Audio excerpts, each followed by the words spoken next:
Mr. Ryan Pope from Facebook, he says, a question for Lauren. My wife is very affectionate, but like other women, she can fall into the quote freeze mode when life gets busy and anxiety producing.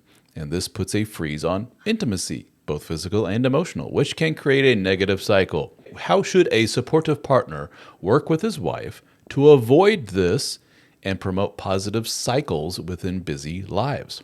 Yeah, this has been a tricky one because it's one that I can completely relate to. And having been a woman and a wife for a really long time, one thing that I'll hear from a lot of guys is they're like, "My wife is withholding sex from me." And I get what they mean. I get what they're trying to say.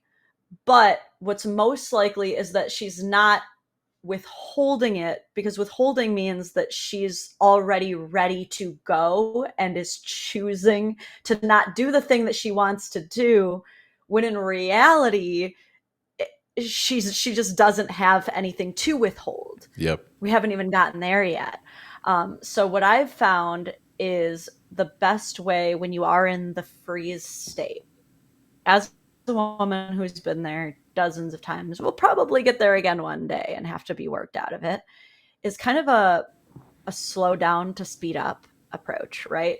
So what I've found when I am like super wound up and stressed and I just cannot get loose the way your husband wants you to, is having a lot of non-sexual physical touch leading up to it, slowing down, like hugging without moving your hands down to grab the ass.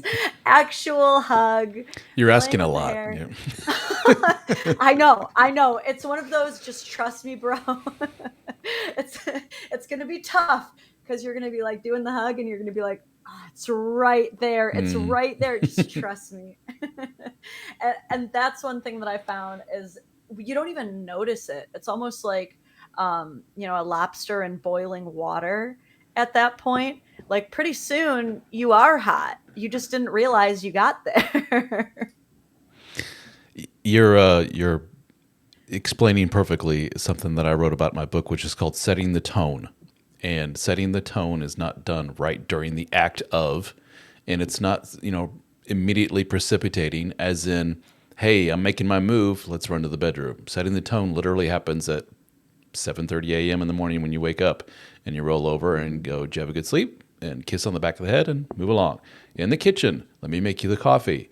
And I'm big on the butt pats, pat on the butt, as you go around her in the kitchen, give her a little honk honk, looking good there. Give her a hug, kiss. Hope you have a good day. All these things just set the tone of playfulness, which is something that is really missing in a lot of relationships, is playfulness and just being, goofy with each other and fun with each other. And a little kiss on the back of the head. Just the neck rub when I see she's doing this, because my wife is a surgeon, so she's always doing this. She's always looking down, and this part of her neck is always hurting her, and I can see when she's Oh hurting. yeah. So I give her the on the back of the neck thing.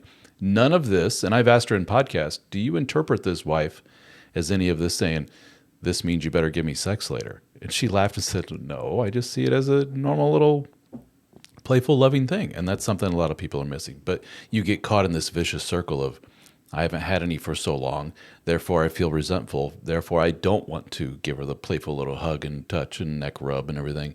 And when I do, I'm so, excuse my language, horned up at this point that all it does is lead me to go right to the butt and just makes me further frustrated. So I better keep a distance.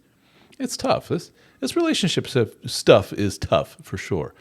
I think there's definitely a point that men and women have to kind of meet somewhere in the middle when it comes to like the freeze or a drought in the intimacy in the relationship, where, just like men need to kind of slow it down and ask themselves, like, have I been kind of a sex pest this week? Have I been kind of like badgering her a little bit much and being a little bit insatiable? Maybe. But just as much as men need to do that, I think that women do need to like ask themselves, like, when's the last time I initiated anything? Anything, even a kiss. When's the last time that I was the one who went in for the kiss or pulled him in or anything? like the other night, I actually, I think I made my husband's entire day. I'd never done this before, but I tried calling for him, but he was not nearby in the house. You know, we have two stories and a basement. I was on the second story, must have been the basement. So I literally did a booty call. I called my husband's phone and I was like, "Will you come upstairs?" For one reason or one reason only. And he was like, "Did you just booty call me?" I'm sure his initial thought was something's wrong upstairs. You know, is there a leak? Is there a mouse? Is there a cockroach? What's going on? See, I'm not gonna lie, this is actually one of my low key like wife hacks, my wife hack life hack. Is what you gotta do is you do the husband call, the "hey babe," the one that he knows is like, I gotta replace a light bulb or she can't reach this. But instead of there being a light bulb, you're just naked in bed. And now it's kind of got like this Pavlovian thing because he doesn't know if it's going to be the light bulb or the naked wife. Either way, though, he's going to be running. It's going to jump to attention. You got to spice it up sometimes, you I know? like it. That's a good one. That's a good one.